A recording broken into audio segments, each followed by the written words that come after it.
It looks petty. It looks like you're being a sore loser. It looks like you are making excuses. Imagine being the most talked about rookie in WNBA history, drawing millions of new fans to the game, and then watching as referees allow opponents to physically abuse you game after game.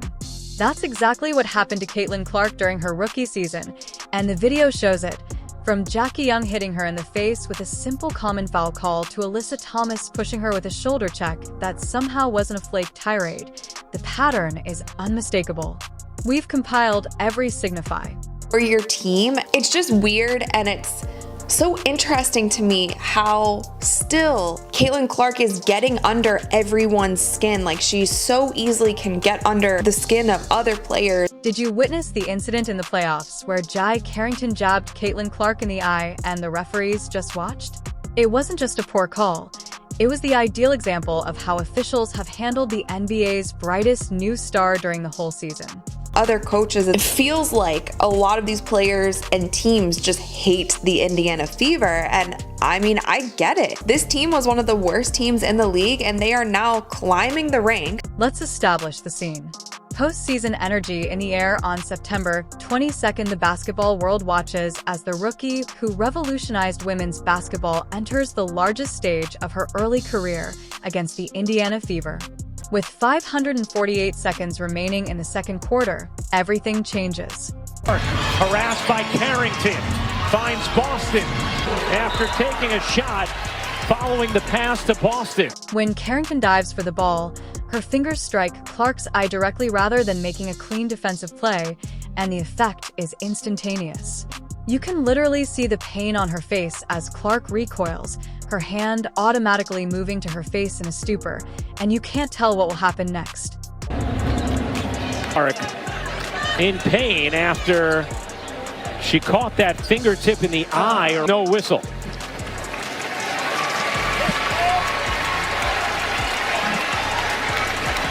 The throng waits for the whistle, but the referees don't say anything, and play goes on as if nothing had occurred. Clark tries valiantly to focus on the game by blinking away the pain, but even the Bro team couldn't conceal their surprise.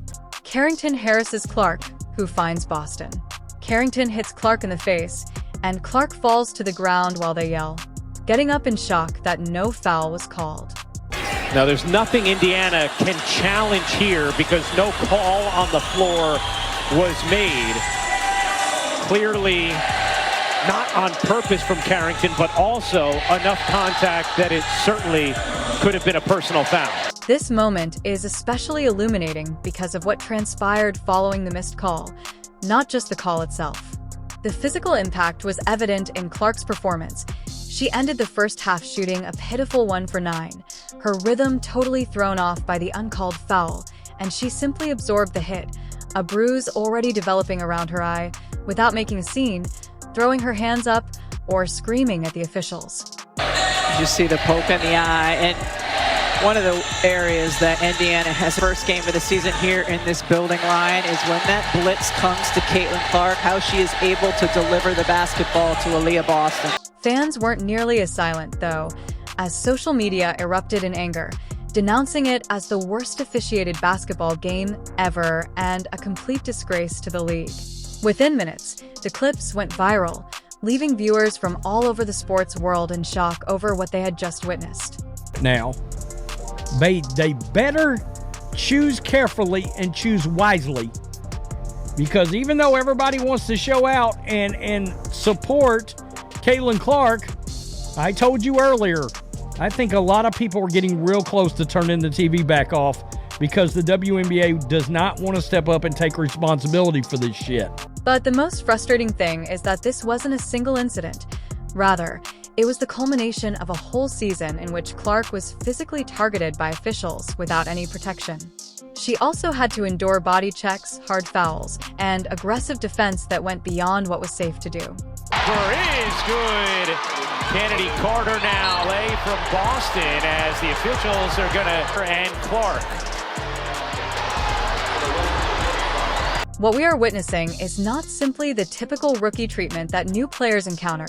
Rather, it is something distinct and more focused. And throughout it all, Clark has remained composed, never using officiating as a justification, never complaining in post-game interviews, and simply playing her game in spite of the physical and psychological injuries that have been accruing.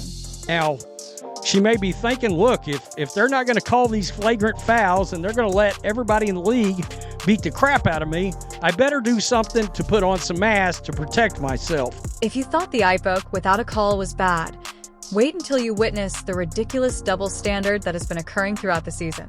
In one game, Clark misses her own shot and receives a technical for hardly touching the backboard, but minutes later, a veteran player shoves her from behind during a timeout, and the referees act as though they didn't witness it. Talk about. So the first one here is when Caitlin Clark got a technical for slapping the padding that is on the hoop. The game against the Seattle Storm on August 18th demonstrated just how absurd the officiating has gotten when Clark misses a three-pointer and, weakly out of sheer annoyance with herself, she taps the padding on the basket. The referee then acts right away. Even the announcer was unable to conceal their bewilderment when they said that Caitlin Clark was hit with a technical foul after blowing the whistle. Staying with her, preventing her from getting those touches. And Caitlin Clark gets hit with a tech.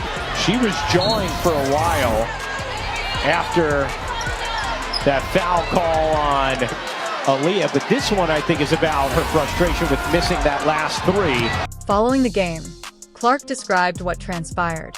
He told me that hitting the backboard after receiving a technical for essentially being angry at myself for missing the three was disrespectful to the game of basketball. Can you believe that hitting some padding would suddenly be considered disrespectful to the game of basketball when actual disrespect was about to occur in front of the same officials? I got a technical for basically being mad at myself because I missed the three and then I went and hit the backboard, and he told me it was disrespectful to the game of basketball. So, I don't know, it reminded me of the technical that I got in college where I said, damn it, where it's like a personal frustration. Had nothing to do with my team, had nothing to do with their reffing, had nothing to do with other team. It was just because I'm a competitor, and I felt like I should have been making more shots. So, but I think he fired me up to continue to play a lot harder. I thought we got a lot better after he did that. So I want to thank him for that. Later on in the same game, what did the officials do this time when Skylar Dinsmith intentionally slammed Clark from behind during a timeout? It wasn't an accident or a basketball play. Rather, it was a push that was visible to everyone in the arena. Social media went viral right away because fans couldn't comprehend how Clark was punished for displaying even the smallest amount of emotion towards an inanimate object while a veteran player could physically attack her with no repercussions. There was absolutely nothing, no technical warning, and not even an acknowledgement that it happened while fans booed in complete disbelief. Not only is the officiating inconsistent, but there is a definite trend that rookies like Clark are pushed to impossible standards while veterans appear to be exempt. Me because I thought that we were turning the corner when it came to the jealousy and cheap shots in the WNBA, especially when it's not a basketball play. But as you can see here, Caitlin Clark is walking off the court, and Skylar Diggins, you can see her speed up and kind of dip her shoulder just so she can hit Caitlin Clark. Mind you, they are down 15, 16 points with 10 seconds left in the game right here. The fact that officials appear to have separate rule books depending on who is involved only serves to highlight how shocking this is. Technical fouls are given to rookies like candy while veterans receive a degree of leniency that verges on preferential treatment. Clark's minor emotional reaction is immediately flagged, but when it comes to shielding her from aggression, the whistles mysteriously disappear. The WNBA letting this go on when she is the league. When she is the league, period. I mean, let's be real here. She is the needle mover. The most amazing thing is that Clark turned this unfair treatment into motivation rather than allowing it to break her spirit. She said, "I think he fired me up to continue to play a lot harder. I thought we got a lot better after he did that, so I want to thank him for that." That's the mindset of a champion. Taking something that was meant to punish her and using it as motivation to perform even better. For Cathy Engelbert continuing to let this kind of thing go on this season, it started turning some people off last season, and it's probably going to start turning some people off this season if it's clear they're not going to do anything about any of it. When opponents discovered they could get pretty rough with Clark without facing any repercussions, that champion attitude would be put to the test once more. The August 28th event involving Alyssa Thomas against Connecticut was not merely a hard foul. Rather, it was assault masquerading as basketball. Fans gasped in shock as Thomas delivered a shoulder check so violent that it sent Clark crashing to the ground. You would think that with that kind of excessive contact, there would be an immediate review and a flagrant foul called right-wrong, but the officials hardly acknowledged what had happened, calling it only a common foul despite Clark being laid out on the hardwood. The online reaction was immediate, and furious fans weren't just disappointed. They were incensed, calling the hit not BAS. Clark, the hesitation, working inside the reverse. Owen took a big hit there on Jackie Young, and the foul does come. And for the second time here in the last minute, we have seen this time two of the very best guards in all of basketball. And if you thought that was bad, the game against Las Vegas on September 11th took it to the next level. Jackie Young made direct contact with Clark's face, causing her to stumble backward and visibly shake the crowd. Fans on social media erupted in shock at what they saw, and the referee's response, you guessed it, was just another common foul.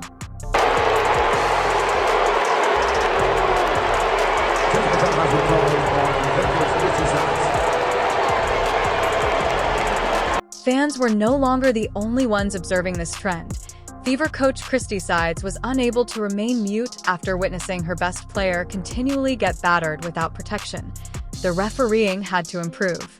Sid made it clear that when a coach violates the unspoken norm that officials shouldn't be criticized, we need to receive some of those calls. Things have gotten out of control because of the startling disparity in how these plays are called. When they happen to Clark, the same hits that send NBA players to the locker room with egregious fouls are downgraded to common fouls, or occasionally not called at all. This is a double standard that is not only unfair, but also dangerous. Honestly, so true. Like, I think this bothers me because us women have such a bad reputation of like not supporting other women, being petty, acting jealous, like not wanting other women to succeed, tearing them down when we can. And this was just not a basketball play. I appreciate the fact that Caitlin Clark didn't retaliate. She just kind of walked off the court. Recall the match versus Connecticut on May 20th. After a hard screen, Clark severely rolled her ankle and was obviously in pain on the ground. Did the referee halt play to see how the biggest star in the league was doing? No, they allowed play to continue while she was in pain, raising grave concerns about player safety. Angel, I mentioned at the top of the show that she is having one of the best rookie seasons in WNBA history. The 19 assists in the game, the triple-double as a rookie. What we're seeing is a trend of referees enabling Clark to be singled out in ways that other players wouldn't be allowed to, not just rough basketball or harsh rookie treatment. Not only is the inconsistency annoying to fans, but it also makes it risky for the player who is attracting millions of new viewers to the league. We're looking at that ankle roll one more time right there. And let's face it, despite all of this unjust officiating, what we're seeing with Clark goes much beyond the usual rookie treatment. The numbers don't lie. Clark has completely changed the league. Fans can't get enough of her thrilling style of play, and viewership and attendance have skyrocketed, all while the authorities provide her with virtually no protection as she gets attacked and shoved. All right. A lot of people come out and said some of the stuff could have been construed as assault. Depends on where you fall on that, right? I saw this and was like, holy crap. She's really been after it. She's really been hitting it. She's not going to let them pick on her this year. Imagine what she could achieve if she consistently equitable officiating. It's time for the WNBA to take action because the league is sitting on a gold mine with Clark, but they're risking everything by allowing this double standard to continue. If the league wants to take advantage of this momentum, they must address this officiating bias right away. This isn't just about protecting one player. It's about protecting the integrity of the game and the future growth of women's basketball. The coaches and fans see it, and everyone can see it.